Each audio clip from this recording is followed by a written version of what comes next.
There are times in our life when we feel like the pressure's mounting, right? We've got a transaction that's about to close, and yet there are things that are going sideways. Like, it causes us to really focus our attention because it's so urgent and important to us.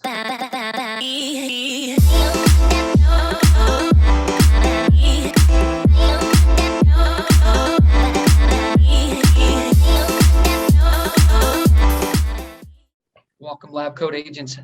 I am Jason Martin, excited to talk to Dan Stewart, CEO of Happy Grasshopper, and we're going to talk about something that is definitely on my mind and should be on everyone's mind watching and listening today. How to focus forward and how to stay a step ahead of the housing market.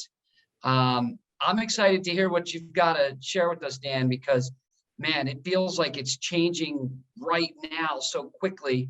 And trying to stay ahead of it it's going to be key, but man, it's changing real time, very, very quickly. What kind of changes? Yeah, what are you seeing right now in your market? Well, it's interesting. Where the condo market is completely different than the single family home market. Buyer hesitancy is out there, but that doesn't mean you won't get multiple offers. Mm-hmm. People are tired of doing pre-inspections, but that doesn't mean they won't do pre-inspections. So it has the makings of something that's about to slow down. But then again, going into the pandemic, originally I thought we were going to just shut down, and so I no longer even attempt to predict. Yeah, I just roll with what is. That makes a lot of sense to me. I don't have a crystal ball, right? You don't have a crystal ball. No one has the magic formula to see the future here. We don't. And yet there are a lot of things we can do to prepare ourselves for whatever happens. So that's the plan for today, is to share some of these strategies that will work.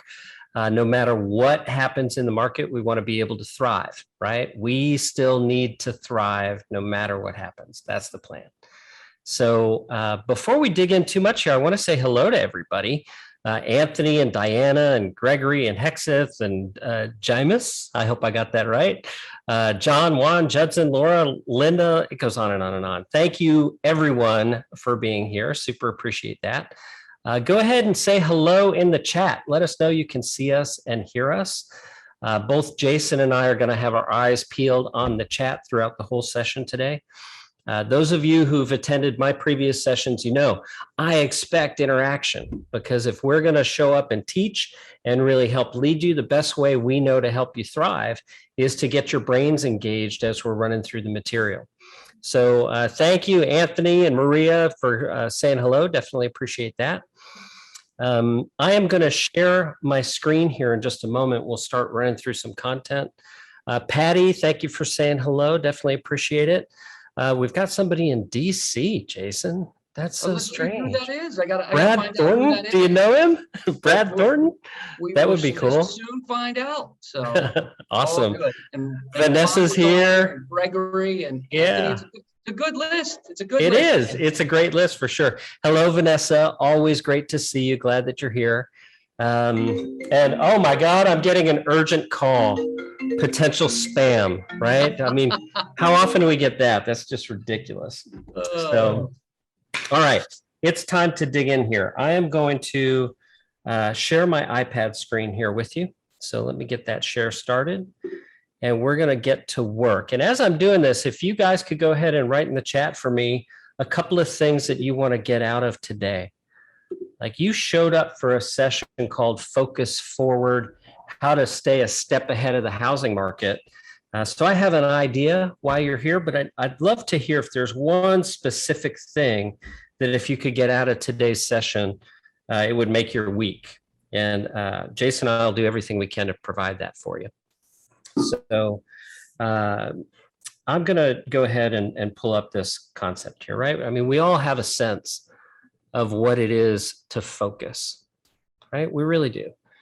There are times in our life when we feel like the pressure's mounting, right? We've got a transaction that's about to close, and yet there are things that are going sideways. Like, it causes us to really focus our attention because it's so urgent and important to us. Well, if we're going to build success, not just in this week or this month and this year, but over decades, over our lifetime, we have to broaden our focus.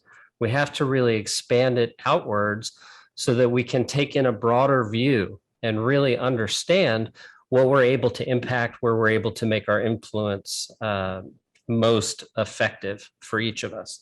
So to do that, I'm going to ask you to start thinking about the concept of what is within your control and what is outside of your control.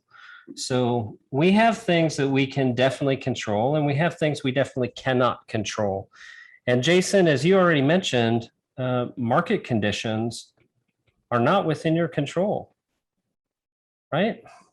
They're just not. We don't have the power to create the market conditions. All we really have the power to do is react to them.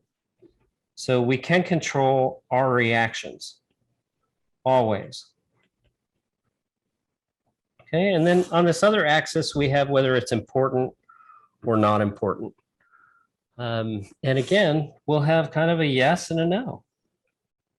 There are all sorts of things we can get pulled into every single day that will just eat our time and won't give us any sort of return. Like raise your hand for me and be honest if you spend any time today on TikTok.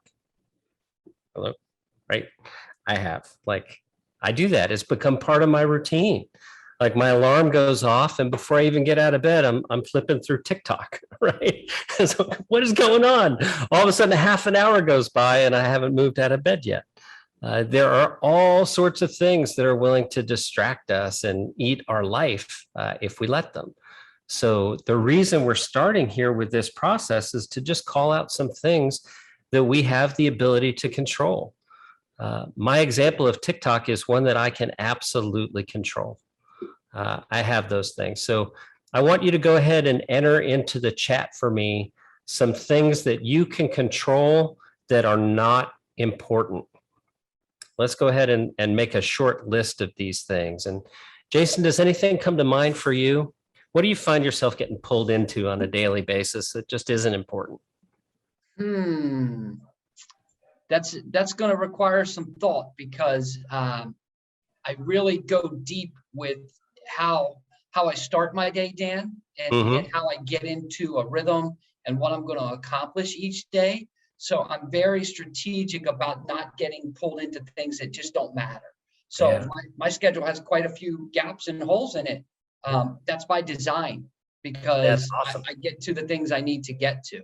And but I wasn't always good at that, so I might be a bad person to ask, but I've been a student of it, and I continue to be a student of how to prioritize the day and hit the things that are important first in the first half. I think what you're describing is really where we'd like everyone who's here today to get. Where you are in control of your schedule. You've taken control of your life so that your life isn't controlling you.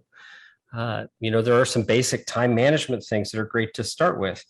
If we really do take control of our calendars and we commit to living by our schedule, where, for example, I've done this, probably everybody can relate to this.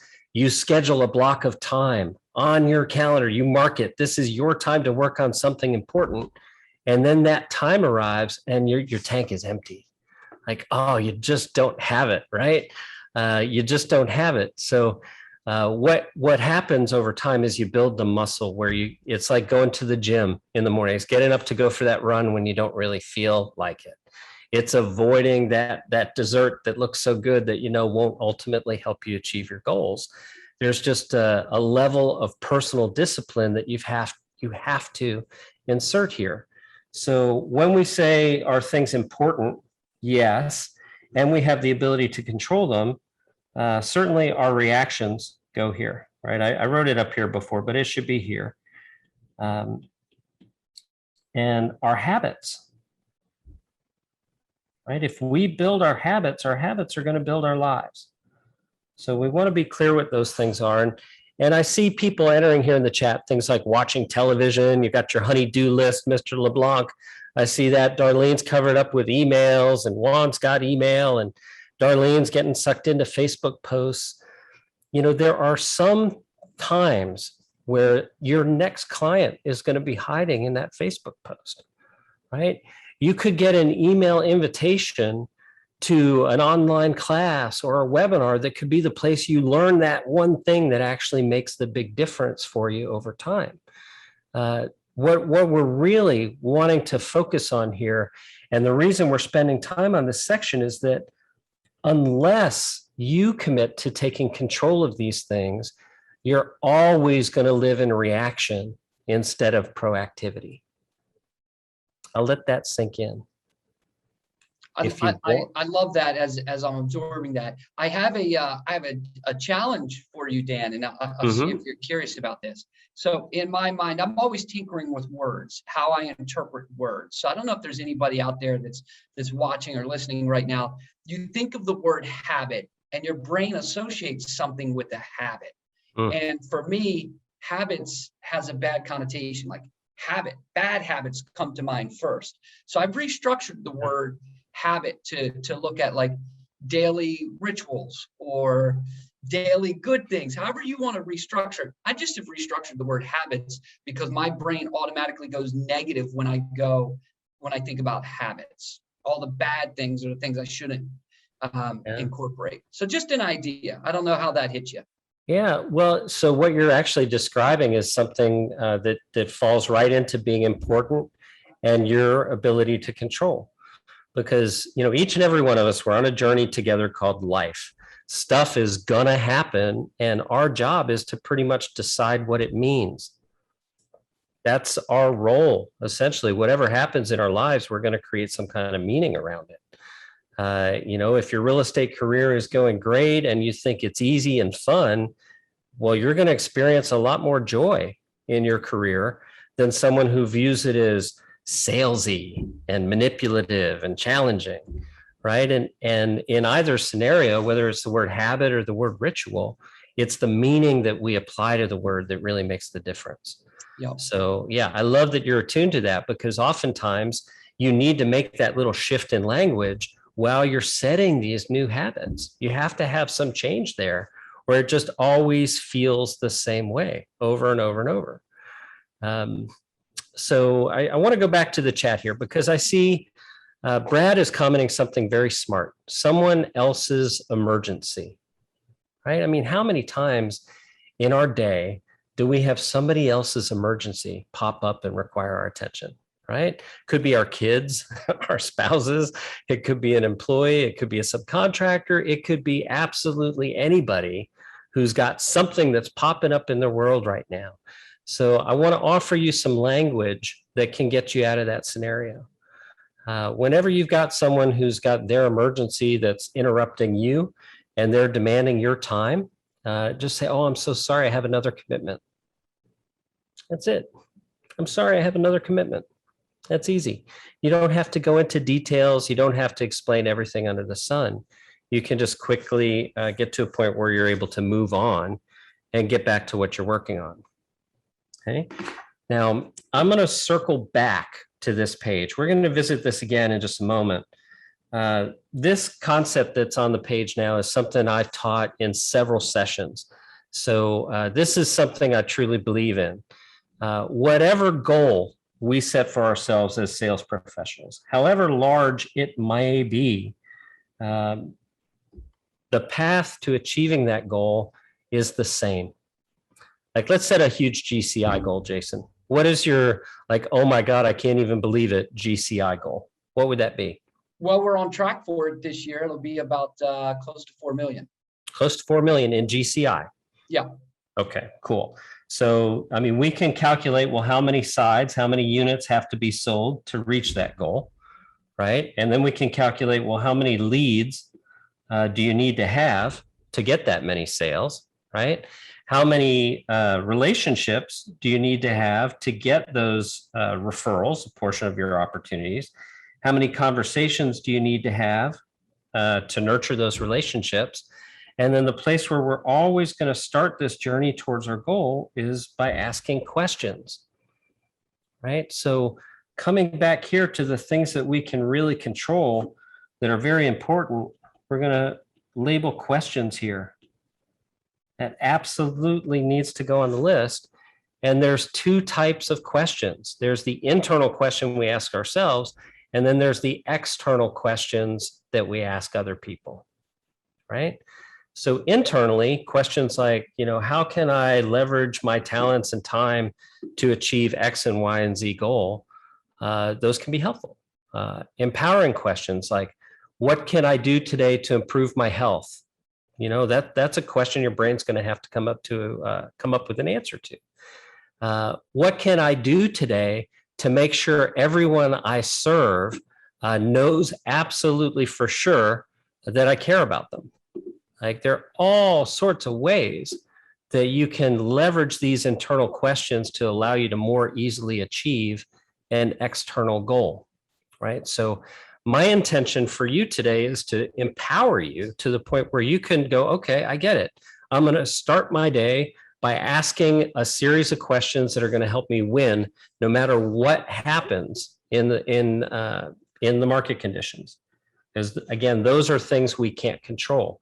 They are, and again, this is in the wrong spot. Are market conditions important? Absolutely. Can we control them? No, we don't have ability to control that. Dan, let me ask you a quick question. Sure. No pun intended on that. I love how you did that in green, because I think that's something that as agents we don't talk about enough is just basic questions. Like questions around, where do you want to be in your life? What do you want your life to look like? I think if you started your day with asking yourself a few questions every day, that becomes a habit or a ritual. Just by asking yourself those questions each day, it becomes a domino for success throughout the day. And I love that you put questions there, because I feel like we should be asking ourselves questions all the time. Yeah, I totally agree. We're 100% on the same page there. Because again, if we're going to focus on thriving in whatever market conditions arrive, it all really starts with being proactive. Like, heading right back to the title, how to stay a step ahead of the housing market. Well, ask yourself, do you react to the market conditions, or do you be proactive and actually help your clients thrive as conditions are changing? That's your choice. And so it starts by asking these internal questions. And one of those internal questions needs to be, how can I help people make great decisions today in real estate? Okay. And that's a question you can ask yourself repeatedly over time. And as things change, you'll build the habit of coming up with the right answers for them. Right. So let's recap here just a little bit, because my goal for today is to give you a framework to be proactive. No matter what market you find yourself encountering in, if you're proactive instead of reactive, you have a much better chance of really digging in. So Jake, I see that question from Michael on Facebook. We'll get to that for sure. And Jason, I'm sure you have several sources of market data that you can recommend.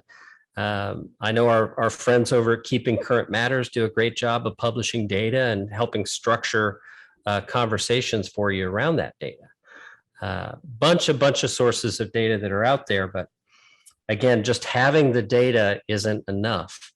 You have to understand what to do with that data such that you're asking the right questions that lead you up the staircase to achieving the big goal.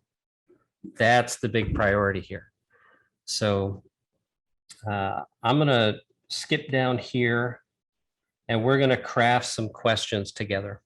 So Jason, can you give us, just for example's sake, some local market data, something that's happening, a trend that you might be seeing in the market area that you serve? Yeah. Why is the condo market so sluggish? Okay, so the condition is condo market is sluggish. Yeah. Okay. And in case anybody missed it, we're our sales team is just based right on the fringes of Capitol Hill in Washington, D.C. So we're in an urban environment. Okay. And what sort of opportunity does that create? When there's a sluggish condo market, what does that mean for you? Means a couple of things. everybody on our team likes to do open houses, and it still extracts leads from open houses. I look at it as an opportunity like this as it relates to open houses. If you get a condo, you might have 2 to 3 to 4 months worth of open houses you can do. Yeah. So that's amazing. I also share with folks on the team, if only 3 people come into your open house, I actually think that's an opportunity to connect with 3 people deeply. So some folks might be like, well, the open house wasn't very busy. I always go, awesome, great. You connected deeply with people and you gave them a lot of your time and you were able to share your knowledge.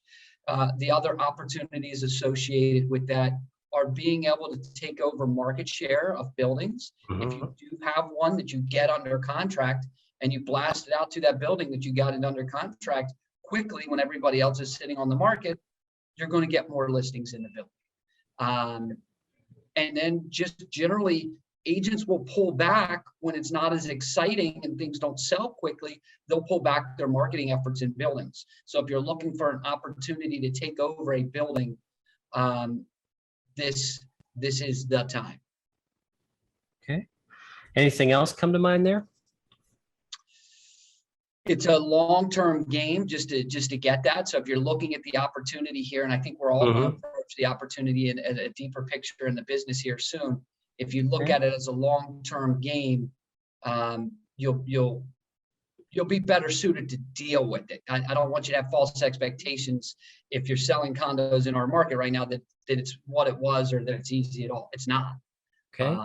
So from your perspective, as the leader of a team in this market condition, which of these opportunities do you think is most valuable for you right now? I like the extended open house opportunities because we extract a ton of leads from open houses. That is a very valuable spot for us. All right. So open house leads, great. And you know, it's interesting. The one I thought you would say would be to take market share in the building. Because, you know, it's a little slower. It's opportunity for you to build relationships with people in the building, have time to do that. So I'm gonna put a part 2 here. We'll tackle the open house first, and then we'll circle back to market share. So when you have an open house, are you marketing that open house well in advance? Is it signs on the street? Are you notifying people in the building, doing any sort of circle prospecting around the open house? What's your strategy? Most of the above, excluding circle prospecting. But we're definitely hitting building listservs if we can.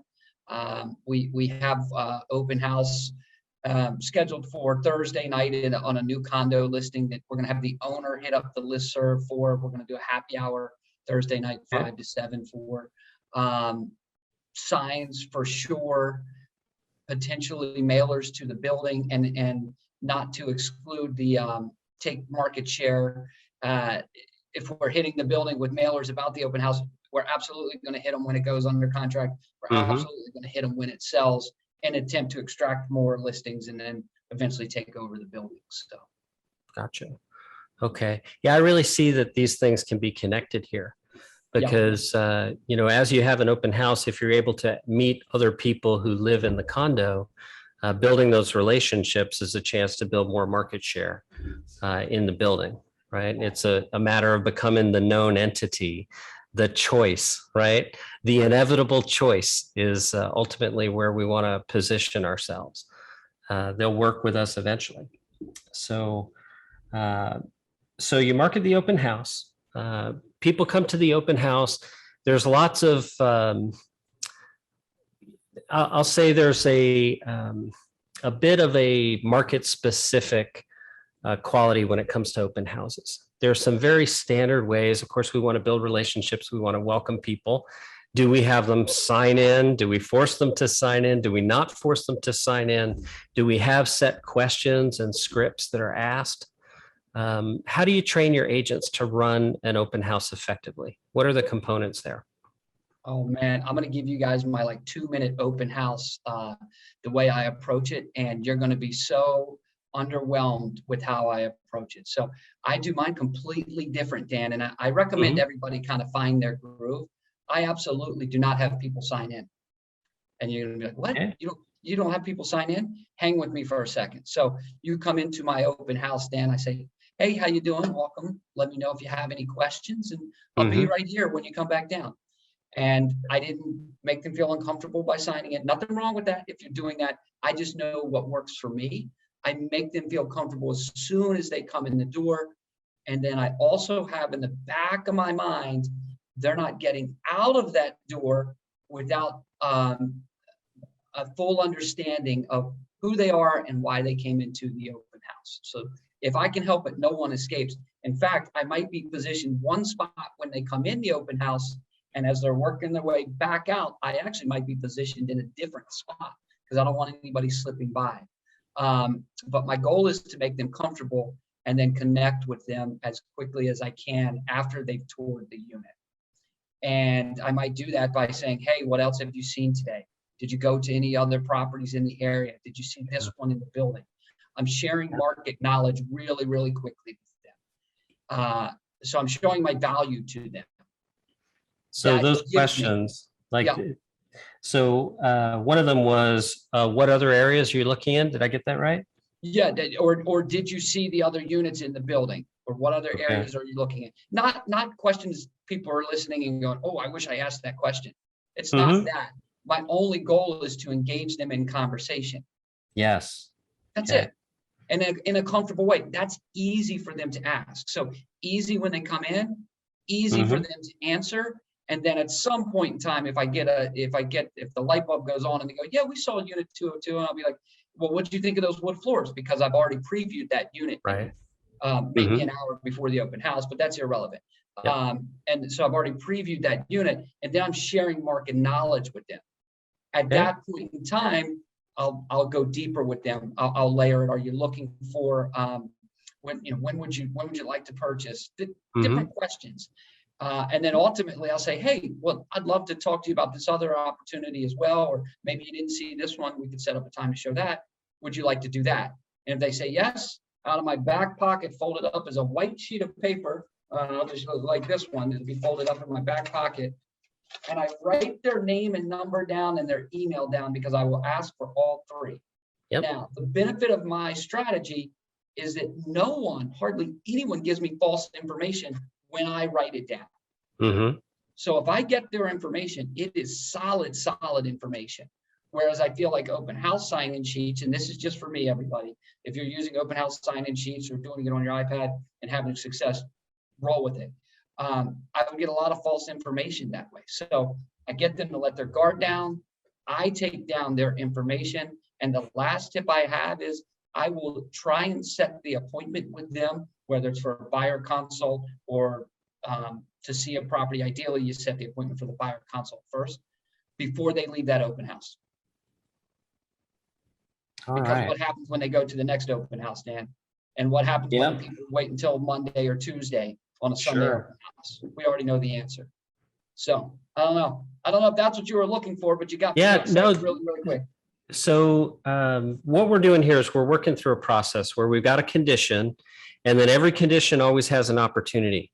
Okay, so you could say the condo market is amazing, is hot, inventory is unavailable. Like whatever condition is, there's always an opportunity connected to it. So what we're doing here is demonstrating a process that's real for you, and at the same time empowering the people who are watching this to run through a process this on their own. Like, if someone's outside a metro and their bread and butter is single family housing, in many parts of the country, inventory is still historically low, right? That's a challenge. And, there's always some sort of data that's announced about the future. Some sources will predict interest rates are going up, others will predict they go down. Some are predicting that due to Delta, there will be this condition or that condition. I am going to suggest that your position should not be to inform them completely about that. It should be to make them curious about how that condition is going to impact them, right? So, let's focus now on these condo market folks, whether they're buying or selling. If this is new construction and there's lots of unsold inventory, it's one thing. If this is someone who needs to sell their condo, it's a different thing. And in your database, it'd be great to send the right message to the right audience. So we always have to consider who is the recipient of the messaging that we're delivering and what's the right thing to say to them. Now, it's possible to have an unlimited number of segments in a database, and yet the more complex it gets, the more difficult it is to really keep everything straight.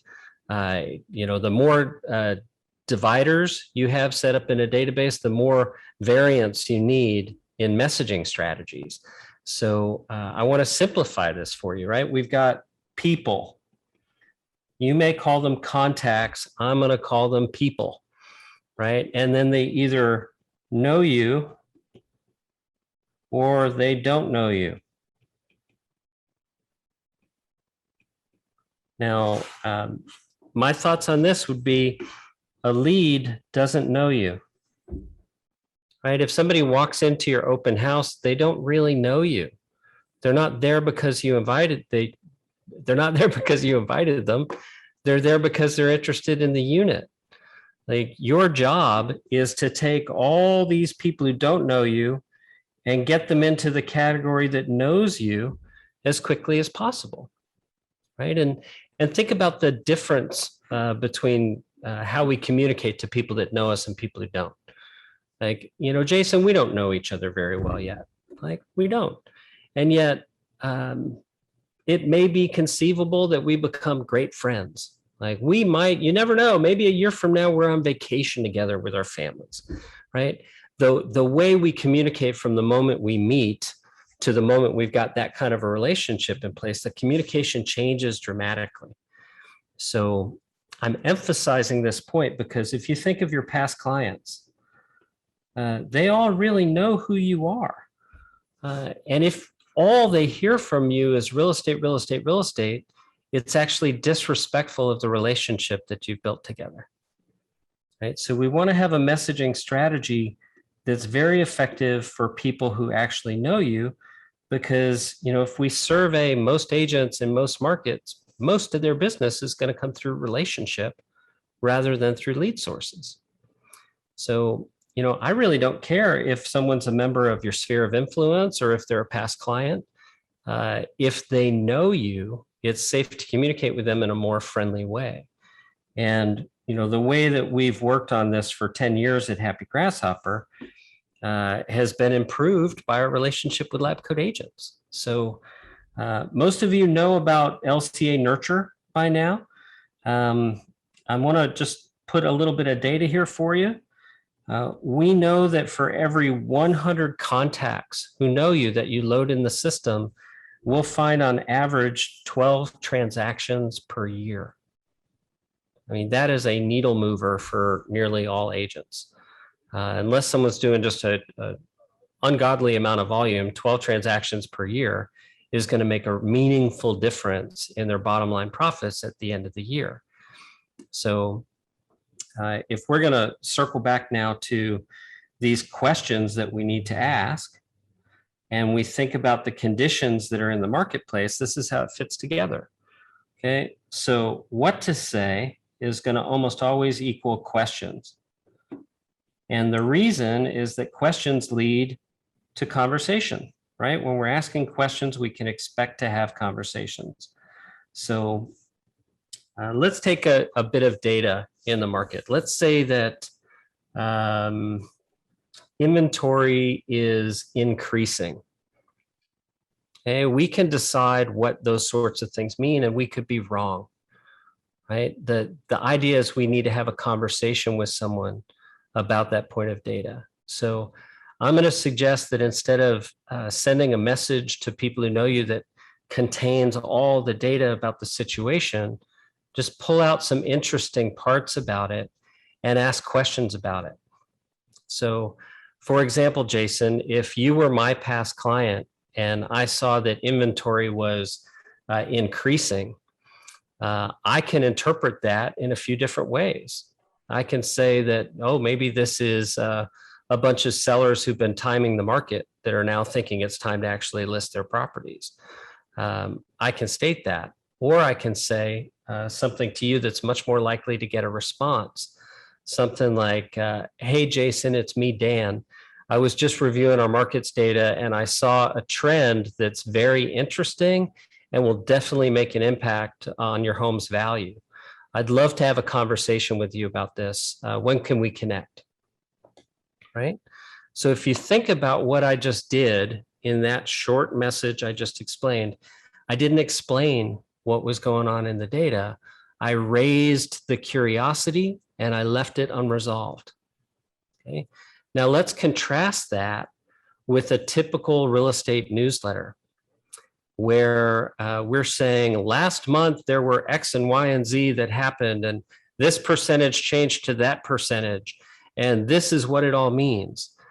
We've now fully informed the people that we're communicating with and actually demonstrating that they don't need to talk to us because we're just going to reliably tell them everything that's going on. When instead, if we engage them in conversation, we have much more opportunity to create transaction opportunities during those conversations. And, you know, this is another question that we'll add to this list. And this is one that I'd encourage every agent to just put in their vocabulary and use it whenever you're speaking with people. Do you know anyone who's thinking of moving?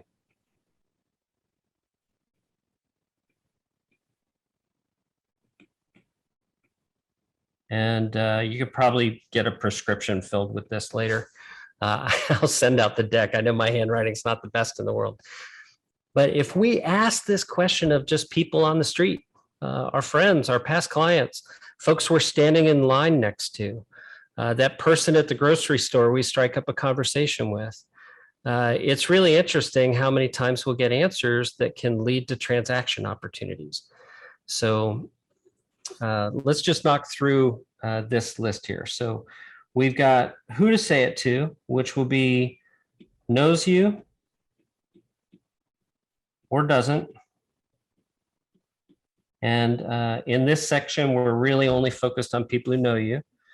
The question of when to say it is a really interesting one. And the question of how often to say it, these are really interrelated. And I'm going to show you the right frequency here. Now, every year for the past decade, my company, Happy Grasshopper, has sent hundreds of millions of messages.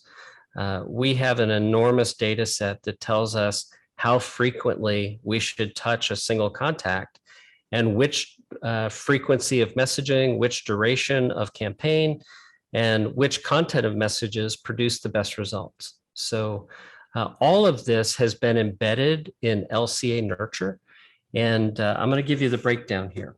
So 17 emails is once every 3 weeks throughout the year. Now, the way that we do this in LCA Nurture is we have a team of copywriters who create the messaging for you. And then once every 3 weeks, we remind you it's time to send a message. You simply log in and you choose the message you like best. You can edit it if you choose, and then we deliver it to the contacts that are in your account. Now, the text and the voicemail drops supplement this, and they really work like a 1-2 punch. So the breakdown here would be birthday, transaction anniversary,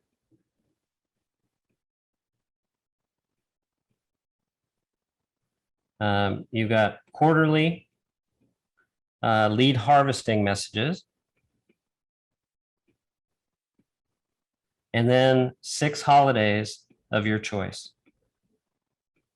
Okay, so that covers 41 touches per contact per year. And then that's supplemented with social media posts that we create for you. And our system also has the ability for you to send handwritten cards. Now, again, guys, for 10 years, we've been creating and sending messaging. We don't have to guess what sort of messaging actually produces results. I'll share a little bit with you. You know, I mentioned the strategy where we raise the curiosity of the reader and we leave it unresolved. That's a great way to get a response. well, what if we have a birthday? Like, how do we raise curiosity about a birthday? We don't need to. If Jason and I are friends because I'm his past client and he sends me a message, let's say I get a text from him a week before my birthday that says, hey, Dan, it's Jason. Am I the first person to wish you a happy birthday? Like, what am I going to do other than reply, oh my God, thank you. I appreciate that. And then he's smart because now he's a week ahead of everybody on Facebook wishing me happy birthday, right? And of course, he's also pre-recorded a ringless voicemail drop. So, on my birthday, the actual day of my birthday, I look at my phone, I see I missed his call, and then I listen to his voice wishing me a happy birthday, right? So the idea, again, is about being proactive. If we're going to thrive, no matter what the market does, we have to be proactive about communicating with as many people as possible in a way that does not feel like marketing. And that's exactly what we've structured here for you in LCA Nurture. So definitely want to share with you a few of the messages here and make sure that you guys all know how to get access to your accounts. So Jake, I know you've put it in the chat here a couple of times. I see the link right there, happygrasshopper.com/meet LCA Nurture. That's the place where you see sample content inside the system. It's where you can sign up and open your account. And then once you do that, go to happygrasshopper.com/white-glove and book a free one-on-one setup call with one of my support reps. We'll get in there with you. We'll help organize your database, get it imported to the system, get your signatures set up properly, set up your text number. And within about 15 minutes, you're going to be all set. And then you'll have an annual communication plan that's set to run for your past clients in Sphere.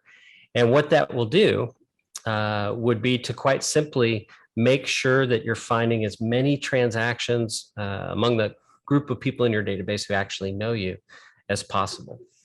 And again, the ratio that we're focused on there is about 12 transactions for every 100 people who actually know who you are that are in your database. So I see we've got some questions here in the chat. Jason, I don't know if you saw, Anita is asking you what you mean by sluggish. Is it due to no condo cert or some other factor? No, I think she got it now. We were talking about days on market for condos and activity in condo market, not slow in getting the condo documents or anything like that, just general activity. Gotcha. Okay, awesome. Thank you for keeping up on the chat. I'm catching up there now. So I'm going to stop my screen share here, and I'll actually share a different screen with you so we can show you guys a little bit more about LCA Nurture. Let me just put this over. So when you jump over to happygrasshopper.com/meet LCA Nurture, this is the screen that's going to appear for you. This is the last session I recorded with Janky that just reviews some of the things here. You'll see testimonials from LCA members who are using this and the great results that they're getting. Rather than show you the sales pitch, though, I want to show you the content. So I'm logged in right now to an LCA Nurture account. And here on the dashboard, it keeps you on track with your messaging program. It's all lined up. It's easy for you to know what to do. Any tasks that you've scheduled for yourself appear there. We have this great integration with Revaluate. So for your past clients in Sphere, we actually communicate to you how likely they are to move within the next 6 months. And then here at the bottom, you see my contacts that have birthdays coming up, who has transaction anniversaries coming up. And then I have the option of just, clicking to send them a text. So like, hey, Jason, it's Dan Stewart. Am I the first to wish you a happy birthday this year? I hope so. Do you have any plans? You're absolutely going to reply to that message, assuming that you know who I am, which is why it's really important to only add contacts to the system that you actually have a relationship with. So Dan, let me jump in here for a quick second. Sure. Because of the 30 or so, or almost 40 folks who are tuned in here, not including some of the Facebooks. if you're not doing this, you just need to ask yourself a real question. We highlighted the questions in green earlier on. If you're not doing this, the numbers are very, very real for the referrals that will come out of it. So if you're not doing this, the question is, I'll be blunt. Why are you in business if you're not going to go after business? And I believe in going after business in an authentic way, right? Not a shark-like attack. And Dan's talking about the same thing.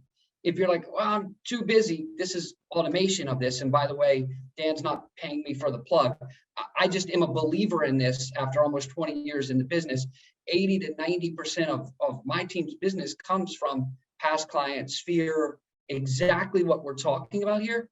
And it never gets old, and business always comes out of it. So I'll just ask you again, if you are in this business and you aren't doing something similar, why are you in this business? Because it requires that type of commitment to extract it. If you want to do more business, you may not. So that's not automatically fair for me to say. But I just am always surprised the amount of agents, Dan, who just don't do this. And I know why. It's because it takes effort, it takes time. Who's going to create the content for the email? And if you're not doing this, then you need to be plugged in with somebody who knows how to do it on your behalf. Turn it on and watch it work. So that's what you're offering here. And for everybody who's not, if you want to make the time to do it or take the time to do it, I get it. Dan's going to do that for you. So there you go, Dan. Send me a Starbucks gift card for that plug. There you go. Thank you, Jason. So just a little bit of background here, because I am firmly at the stage of my career where I get to choose exactly what I get to do every day. I sold a previous company 10 years ago. Happy Grasshopper is my 7th company. It's 100% labor of love. So I personally could care less whether or not someone decides to buy my service or chooses to do this on their own. The point is that if you're really committed to achieving your own success, the path to doing that is through other people. You cannot possibly succeed alone.